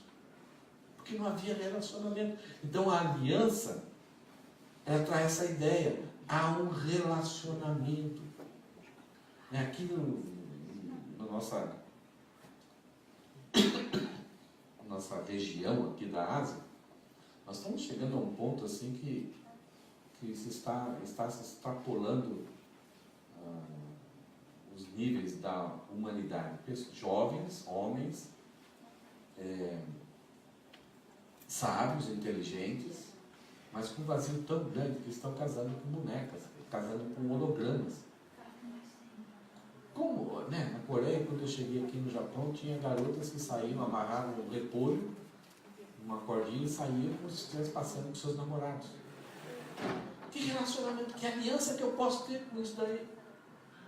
E o nosso Deus, Ele não é uma imagem, uma mulher, um livro, não é um pedaço de madeira, não é uma velinha, não é um incenso que ali, Deus está ali. Ou eu monto uma capelinha e ali Ele está. Não, nosso Deus é um Deus pessoal. Ele, ao mesmo tempo que é transcendente, Ele está além do mundo criado, mas Ele se revela conosco, Ele está ao nosso lado.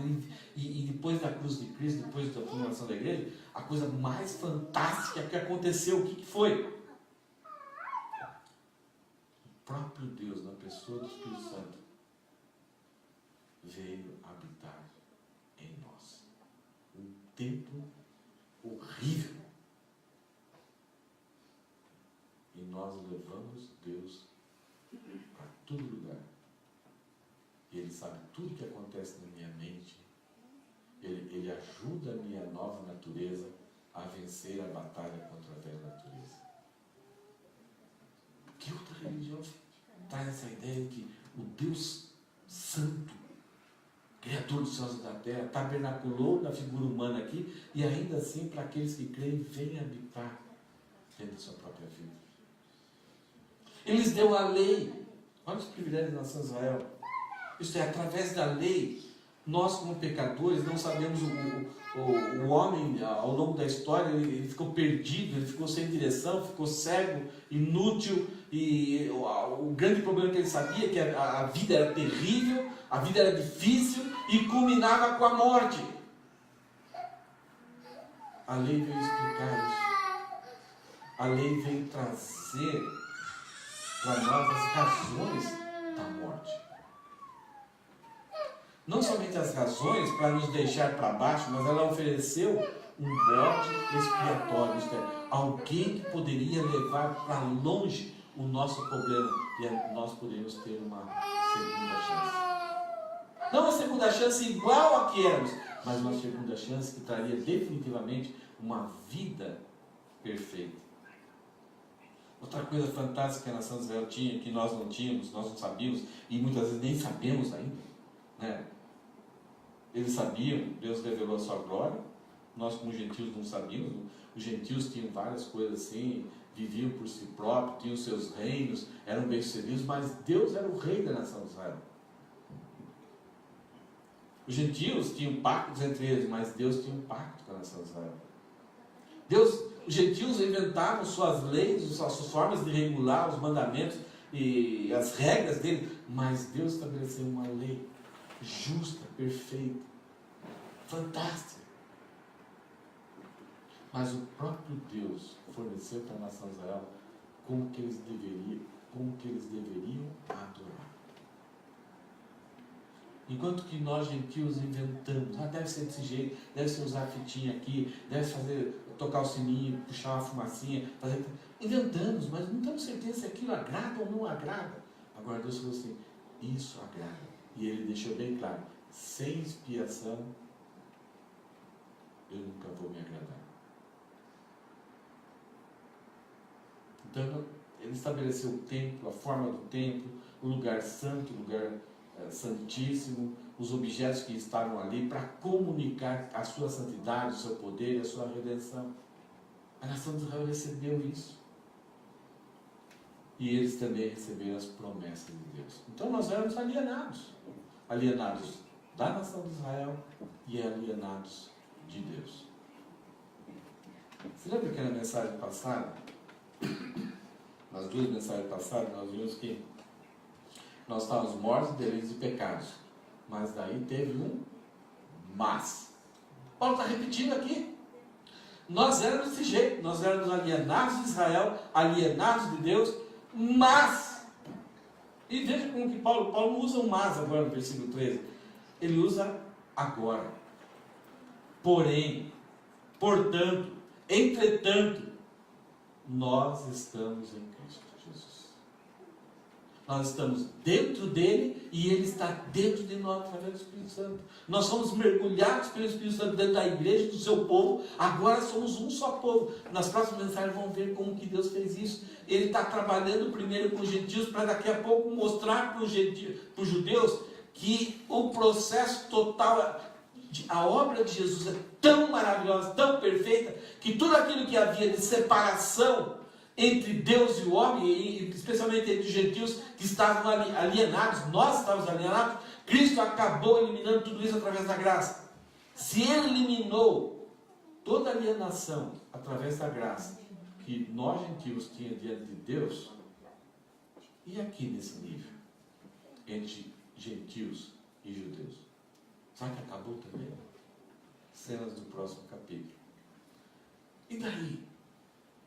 Dentro da própria comunidade, as nossas diferenças, que são bonitas, a nossa diversidade, que é bonita, será que acabou também? Quando há atrito? Agora, porém, estão em Cristo Jesus. Antigamente, ou até o momento da consumação da obra de Cristo, ou antigamente está se referindo talvez à minha experiência com Cristo e salvação. Nós estávamos distantes de Deus. Far, far away. Tão longe. Alheios. Mesmo que estivéssemos bem perto. Os judeus, Paulo fala assim, a palavra, a fé, está tão pertinho de vocês, mas vocês estão far, far away. Tão longe. Porque é somente crer, mas o crer coloca a pessoa numa distância muito grande de Deus. E aí Paulo fala, mas agora, ele está falando para aqueles que creem, foram trazidos para perto dele por meio do sangue de Cristo. Você prestou atenção nessa última frase?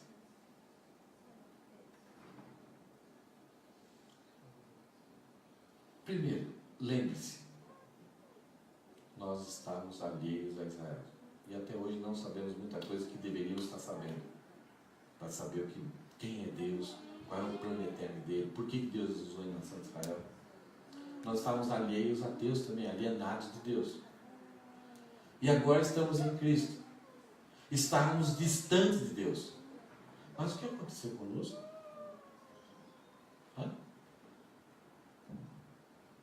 Nós viemos até Jesus. É isso? O que aconteceu? Nós fomos trazidos. Há uma diferença nisso? Paulo falou que nós éramos cegos, nós estávamos mortos em nossos delitos e pecados, e Ele nos regenerou, Ele nos ressuscitou, nos libertou de toda a escravidão, de todo domínio, de todo controle do pecado sobre a nossa vida. Aqui Paulo fala que nós estávamos distantes de Deus, far, far away, mas nós fomos pegos lá pelo xereque da vida, né? Pegou, nós somos trazidos. Talvez no começo ainda até, não quero. Cada um de nós foi trazido de uma forma diferente, nós fomos trazidos. E na maior parte das vezes a gente pensa que a gente que fez. A iniciativa foi nossa. Não. Nós estávamos buscando um outro Deus, segundo o nosso coração. E se você tem confiança no que você crê, que a sua salvação depende dos méritos exclusivos de Jesus, não depende de você, você não foi até Deus. É Ele que te trouxe. Foi a obra maravilhosa do Espírito Santo carregando você. Não sei como ele fez isso, talvez cada um tenha uma experiência diferente. Situações talvez de dor. Paulo estava indo perseguir a igreja do próprio Deus. Eu não sei se ele estava montado num cavalo ou não, mas a Bíblia fala que ele caiu por terra. Ele foi trazido. Mas ele estava indo para destruir E ele foi salvo. E os méritos nós não fomos trazidos porque Deus chegou lá com o xereque, Fiona, né? Que bonita, uma mulher parecida comigo, verdinha igual eu. Não. Nós somos trazidos por causa dos méritos da morte, do sacrifício de Jesus. Em Romanos, Paulo fala que Deus enviou seu Filho, o único Filho, na forma humana, como oferta de sacrifício. Então, o que Jesus Cristo veio fazer aqui na Terra, não veio dar-nos um exemplo de como alguém pode agradar a Deus. Isso é válido. Tudo aquilo que você vai fazer na sua vida, pense, o que Jesus faria no meu lugar? Então, a forma com que Jesus veio e ele viveu, as decisões dele, as respostas dele, nos ajudam a gente tomar decisões boas aqui na Terra. Mas Jesus veio aqui, ele provou que ele era Deus, mas ao mesmo tempo homem, e ele foi oferecido por Deus como sacrifício em nosso favor, criando então um lastro para a nossa salvação. Você sabe o que é lastro? Lastro é a quantidade de ouro que uma nação tem, e esse valor em ouro é a quantidade que eles podem imprimir moedas. É um lastro. É a segurança. Então toda segurança, todo meio para nos levar até Deus depende do sacrifício, da morte, da entrega de Jesus ali na cruz. Vamos obedecer a Ele? Vamos usar Ele como exemplo? Sim. Mas Ele não é um exemplo para eu seguir, para depois chegar diante de Deus, olha, eu fiz tudo isso aí, me dá a salvação. Não. Ele é o meio, o sangue dele é o meio para mim chegar até Deus. Nós estávamos alheios a Israel, nós estávamos alienados de Deus, e nós somos reconciliados. Vocês estão percebendo que Paulo está repetindo? Só que agora centrou um pouco mais na questão dos gentios. Porque agora, antes era só o povo de Israel que era instrumento de Deus. Agora Paulo vai estar começando a introduzir a ideia de que depois da morte de Cristo, depois da obra de Cristo, a nação de Israel vai deixar de ser um instrumento nas mãos de Deus, e o instrumento que Deus está usando já naquela época de Paulo é a igreja. E como que é essa composição da igreja? A composição da igreja é com um grupo que está totalmente alienado, mas por causa do sangue de Cristo foram trazidos. E o grupo que estava tão perto, mas por causa do sangue de Cristo, pertence à igreja. Se o judeu circuncidado rejeita a obra de Cristo, ele não está dentro da igreja também. É triste. É. Porque a palavra, o conhecimento, a forma de adorar, a lei, as promessas, foram dadas em uma criancinha judaica de 2, 3 anos, já sabe muita coisa verdadeiramente a respeito de Deus. Então é triste quando uma pessoa sabe muito e não consegue enxergar Jesus como seu Salvador e seu Redentor. O que nós vimos hoje, para lembrarmos daquilo que Paulo falou, lembre-se sempre, a graça é o caminho que destruiu toda alienação. Nós não estamos, se cremos em Cristo, não estamos mais alienados. Queria deixar essa frase aqui, queria ler para vocês. Não ia explicar, mas acho que lendo fica melhor. Nós estamos aqui num ambiente gostoso, né? Talvez as cadeiras poderiam ser um pouco mais confortáveis, o carpete poderia ser um pouco mais novo. O ar-condicionado tá bom, né? Ninguém está sofrendo. Eu sei que se ficar 3, 4 horas, a gente vai começar a ficar um pouquinho incomodado e tal. Mas estamos num ambiente muito bom. Todos nós moramos em umas casas que é confortável. Dá para a gente viver assim, tranquilo, né? No Brasil as pessoas sofrem um pouco mais desconfortável. Os nossos carros são carros bons, gostosos, independente se são velhos ou não. Ou se você não tem carro, você vive uma vida e sofre uns quarteirões aí de frio, né, Tiago? Mas ali tal, senta ali, tá gostosinho, um trenzinho rápido, limpinho. Você não fica assustado, você anda com o celular na mão, coloca a mão. Vivemos uma vida confortável, boa, bonita. Alguns de nós talvez temos alguns problemas, de algumas contas que apareceram ao longo da história aí, que nos apertaram, então a gente fica um pouco ansioso, temeroso, mas em geral, né, também. Mas a gente sempre pensa em crise. Talvez alguns de vocês estão vivendo crise. Ou estão imaginando uma crise que vão ter. Talvez por causa de alguma situação, alguma neblina que vem assim, algumas luzes, falam, vai complicar minha vida. E aí vem aquele temor. Eu gostaria de ler esse texto aqui para você. Qualquer que seja a crise que você possa imaginar, Deus nos diz, através da sua palavra, que a condição agora mesmo, nessa sala e nesse momento, é mais crítica, mais urgente e mais ameaçadora sem um Salvador do que qualquer coisa que você possa imaginar. Entendeu isso? Não existe crise mais complicada que você possa enfrentar. Se você agora, nesse momento, não tem um Salvador,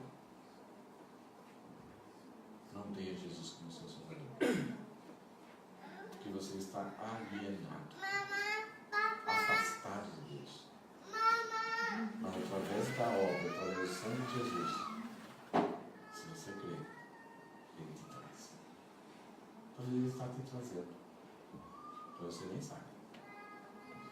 Mas creia, não espere, se entregue. Ninguém no mundo vai dizer isso. Não existe nenhuma religião que vai dizer isso, que a sua situação sem o Salvador Jesus é uma situação de alienação. E alienação futura no inferno, sem Deus, é pior de todas as coisas que o ser humano poderá passar enquanto estiver vivendo aqui. Pense nisso. Se aproxime de Deus. Creia. E talvez você que tem essa segurança, tem essa certeza, desfruta da graça, que ela quebrou toda a alienação, ela destruiu tudo aquilo que era. Nós estamos aproximados de Deus, somos o povo de Deus, e somos agora objetos da aliança, desfrutamos da glória, entendemos como Deus deve ser cultuado, servimos a Deus com nossos bens e talentos. Mas talvez em algum momento você está querendo viver alienado, querendo viver talvez um pouco longe do nosso jeito. Faça isso. Viva sempre pertinho. Viva junto dele. Desfrute da vontade dele. Se aproxime-se dele. Não corra esse perigo de viver longe de Deus. Silvia.